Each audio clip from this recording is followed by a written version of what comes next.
Welcome back to Laugh Without Losing Yourself, a space for women who are capable, intelligent, and accomplished, and yet quietly exhausted from holding everything together. Here we talk about what it really means to come back to yourself without burning your life down. In today's episode, I want to talk about burnout, but not in the usual way. Because I believe many high-achieving women are burned out not only because they are doing too much.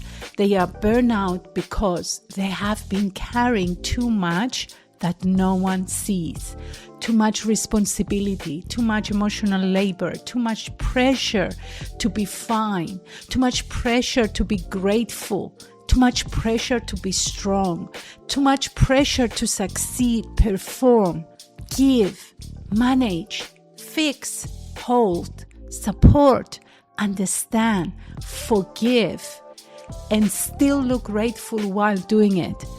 And at some point, something inside of this type of woman starts to change and go quiet. And it has nothing to do with being ungrateful or weak, or because she cannot handle life. It's exactly the opposite. It's because she has been handling life by abandoning parts of herself. This is the kind of burnout I want to talk about today. The burnout that does not always look like collapse. Sometimes it looks like competence.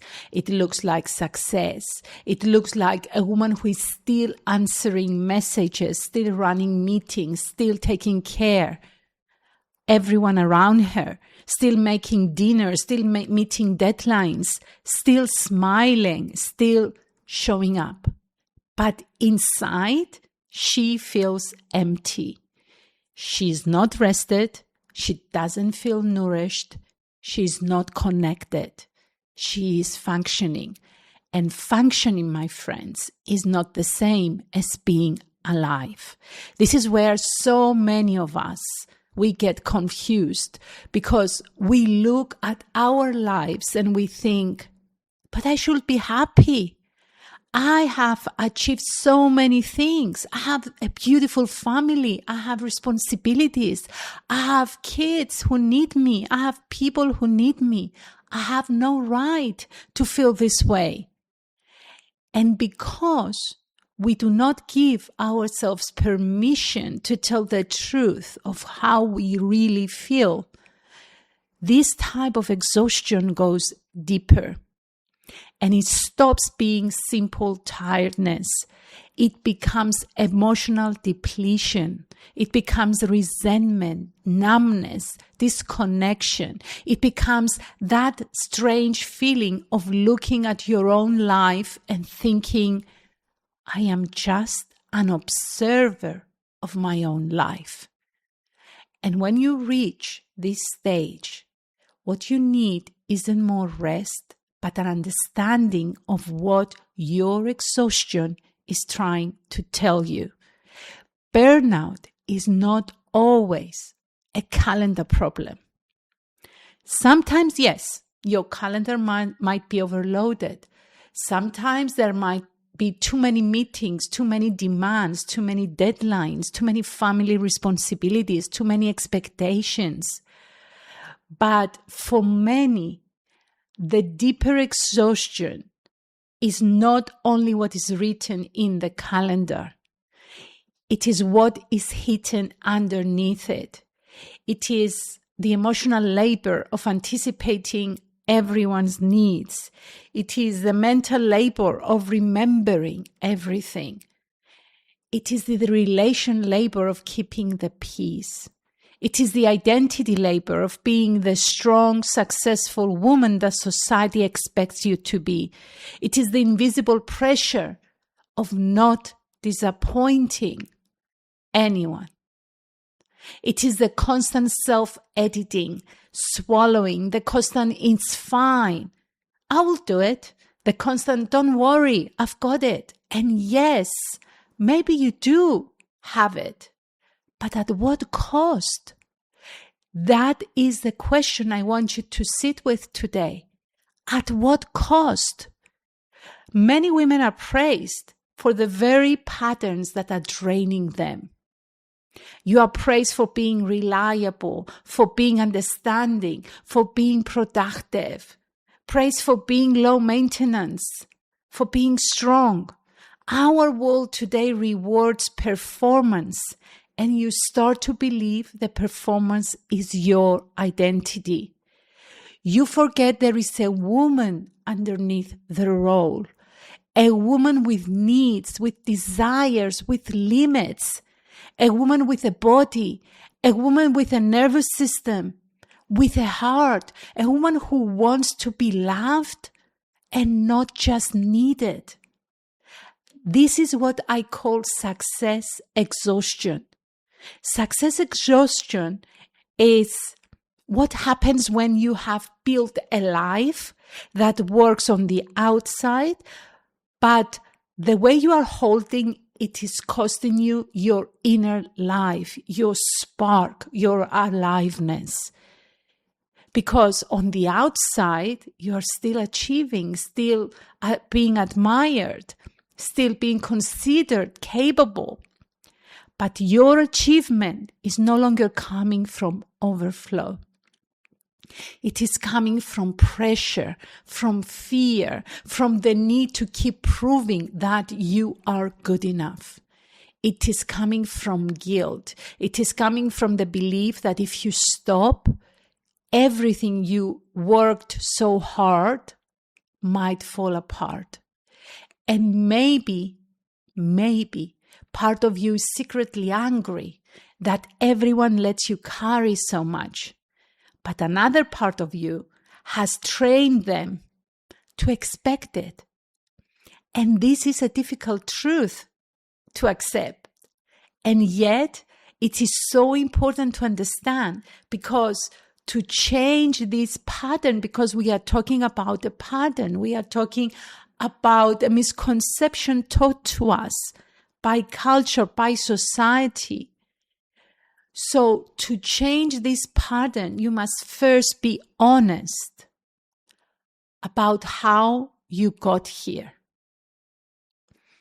And honesty is not blame, because blame says everyone did this to me, where honesty says this pattern may have been shaped by many things, but now I am the one who is interrupting it.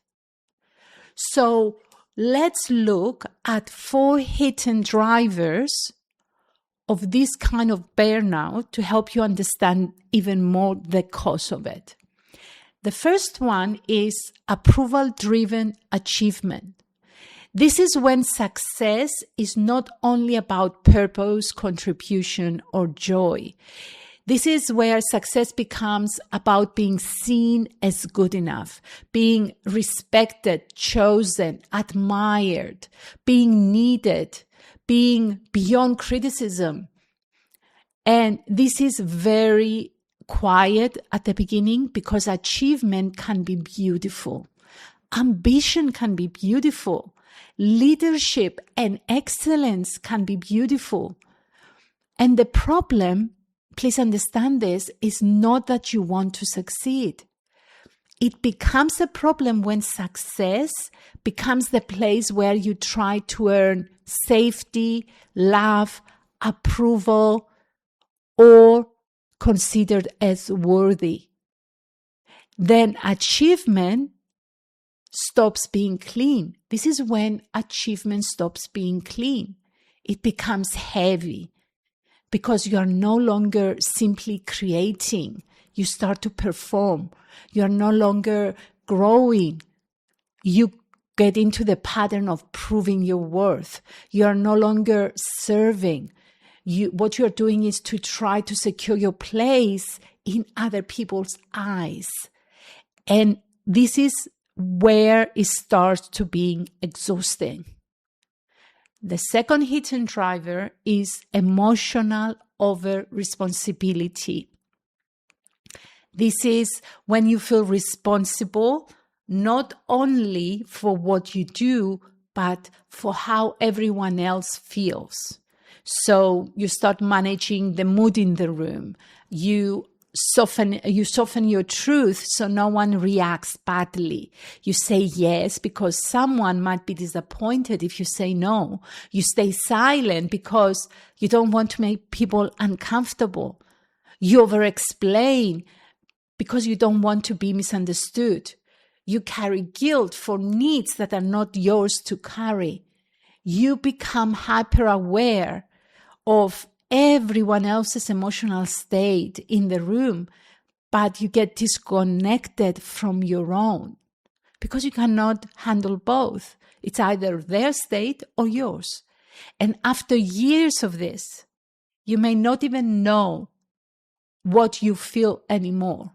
You're functioning. You only know what needs to be handled. That is emotional overfunctioning and not emotional maturity. And many women confuse the two. So let me explain the difference. Maturity does not mean abandoning yourself so everyone else stays comfortable. Love does not mean carrying responsibility for another adult's emotional regulation. Kindness does not mean becoming invisible. Think about these differences. Where are you? Which one applies for you? The third hidden driver is the strong woman identity. And this one is especially important. Again, society expects us to be strong, to be successful. And we adopted this identity. And being strong is not the problem. Strength is beautiful. But when strength becomes a prison, it starts to cost you. When you're always the strong one, people stop asking if you are okay. Sometimes you stop asking yourself. You become so identified with being capable that receiving feels uncomfortable. You become so used to holding everything that softens feels unsafe. You become so committed to being fine that your body has to speak louder and louder to get your attention. And you convince yourself with these thoughts, I don't have a choice. I have to keep going. No one else will do it. I can't fall apart. It's so easy if I do it myself. I'm used to it. And maybe all of that feels true. But just because you can carry, it does not mean it is yours to carry. Just because you are capable does not mean you are available for everything. Just because you're strong does not mean you do not need tenderness. And just because people rely on you does not mean you must stop looking after yourself. The fourth hidden driver is disconnection from desire. This is the one many of us do not want to look at. We overlook it, we forget it, we dismiss it. Simply because desire feels indulgent. When you are exhausted, it doesn't mean you don't need it. We make it feel like unrealistic. We convince ourselves that it's secondary. And when we are in this connection, we feel like desire is something we will come back when everything else is handled. But if we want to be honest with ourselves, when everything else is ever handled, there is always another need, another task, another problem, another person, another deadline, another reason to postpone what we need. And slowly, our desire goes quiet. We stop asking, what do I want? and we only ask what needs to be done. We stop asking what will feel nourishing for me right now at this moment. And we only ask what is expected. We stop asking what is true for me. And we only ask what will create the least conflict. And this is how a woman loses herself. You become emotionally and physically tired and disconnected from yourself. Tired says, I need sleep, I need rest, I need a break, I need space. Where disconnected says, I do not recognize myself anymore. Tired can only often be helped with recovery. Disconnected needs truth. Tired needs the body to restore. Disconnected needs the woman to return. So if you're listening to this and you keep resting but still feel emotionally flat, this may be why. You may not only need a weekend off. You may need to stop betraying your own limits. You may need to stop calling resentment patience. You may need to stop calling self-abandonment love. You may need to stop calling overfunctioning responsibility. You may need to stop calling emotional numbness maturity.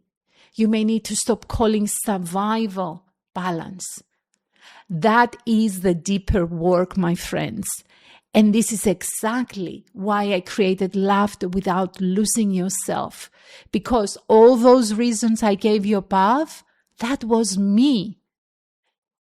And because I do not believe women should have to choose between love and selfhood. Not anymore. I don't believe that we have to choose between success and softness, between responsibility and freedom, between being powerful and being deeply connected, between being needed and being nourished. You can't be loved without disappearing. You can't be successful without living in pressure. You can be generous without overgiving. You can't be strong without being hardened. You can't be feminine without becoming passive. You can't be powerful without abandoning your body, your truth, your sexuality, your emotional clarity, or your inner life. But this requires a different definition of success. And for many of us, success has been defined externally. The career, the home, the relationship, the children, the reputation, the performance, the image, the ability to keep going. But I want to offer you a more honest definition. Success must also include your nervous system, your energy. Success must include your emotional truth, your body. Success must include your boundaries. Success must include your desire. Success must include your capacity to feel alive inside the life you're building. Otherwise, it is not success. It's performance with nice packaging. So let's make this practical. I want to walk you through all this using my ROAR framework. ROAR, as I talked about it before, stands for recognize, own, act, and redefine. And you can find a bigger explanation, more explanation in my book, Close Out. First, we recognize where is the exhaustion actually showing up. And I want you to be careful here. I'm not asking where you are busy. What I'm asking is, where are you depleted? And there is a difference. So ask yourself, where do I feel resentful? Where do I feel numb? Where do I feel like I am performing? Where do I secretly wish someone will notice how much I'm carrying? Where am I saying yes, but feeling a no in my body? Where am I doing things because I want to? And where am I doing them because I am afraid of what will happen if I stop? These questions matter because burnout often hides behind I am just busy. But busy is not always the truth. The truth sometimes might be, I don't know how to say no. I don't trust others to carry things.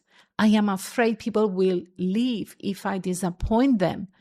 I feel valuable when I am needed. I have built my identity around being the one who can handle things. This is what you must recognize. And once you do, the second step is own. Owning here does not mean blaming. It means telling the truth about your participation in the pattern. Where have you trained people to expect your overgiving? Where have you made yourself available beyond your capacity? Where have you avoided hard conversations and call it peace? Where have you confused being loved with being useful? Where have you abandoned your own needs and then resented others for not noticing? And this part can feel uncomfortable, but it's also where your freedom begins. Because if you had no part in the pattern, you would have no power to change it. But when you can say, I see where I have been participating, you can also say, now I can choose differently. Third, act. Once you recognize your pattern and own it, the next step is to take one clean action. It might come in the form of a boundary, a truth, a request, one no, one pause before the automatic yes, one moment where you stop performing that you are fine. Let me give you a couple of examples here. I can't take this on this week. That's one example. I need help. That's another. There are the moments where self-trust is rebuilt, and these are the moments when you're honest, when you express exactly what's going on. Fourth, redefine. This is where you redefine what success, love, and strength mean for you right now. Maybe success used to mean being the woman who could handle everything. Now, success may mean being the woman who no longer betrays herself to keep everything running. Maybe love used to mean being endlessly available. Now, love may mean staying connected without losing your boundaries. Maybe strength used to mean never needing anyone. Now, strength may mean allowing yourself to be supported. Maybe peace used to mean avoiding conflict. Now, peace may mean telling the truth sooner. This is the real work. It is identity work. It's a nervous system work. It's relational work, emotional maturity, self-leadership. It's feminine power with structure. And this is the work I do with women, because the goal here is not for you to become selfish, cold, or unavailable. The goal is for you to come back into right relationship with yourself. So your love becomes cleaner. Your yes becomes honest. Your not becomes less guilty. Your ambition becomes less pressured. Your body becomes less ignored. Your relationships become less one-sided. Your success becomes less expensive. And your life starts to feel like it includes you again. So before we close, I want to give you a very simple practice. Ask yourself today these 3 questions. 1, where am I tired because I need rest? 2, Where am I exhausted because I am abandoning myself? 3, what is one honest action I can take in the next 24 hours? I want you to understand that burnout does not always begin with a breakdown. Sometimes it begins with a whisper from your body, a whisper from your resentment, a whisper from your numbness, a whisper from the part of you that says, I cannot keep doing it like this. Please do not wait until the whisper becomes a scream. Listen to it now. If you are constantly exhausted, this is a sign that you are no longer living in alignment with your truth. If this episode spoke to you, I want you to take the next step. You can join me for my free webinar, Balancing or Burning Out, on the 23rd of July, where I will help you understand the difference between functioning, balance, and the hidden patterns that keep high-achieving women exhausted. We are still working on the logistics, so message me and I will send you the link when we are ready. And if you know that this is the reason why you need deeper support, you can also explore working with me privately, Side Love Without Losing Yourself, where we work on overgiving, resentment, boundaries, emotional clarity, self-trust, and becoming back to the woman underneath all the roles. You do not have to keep proving your worth through exhaustion. You do not have to be the strong one at the cost of yourself.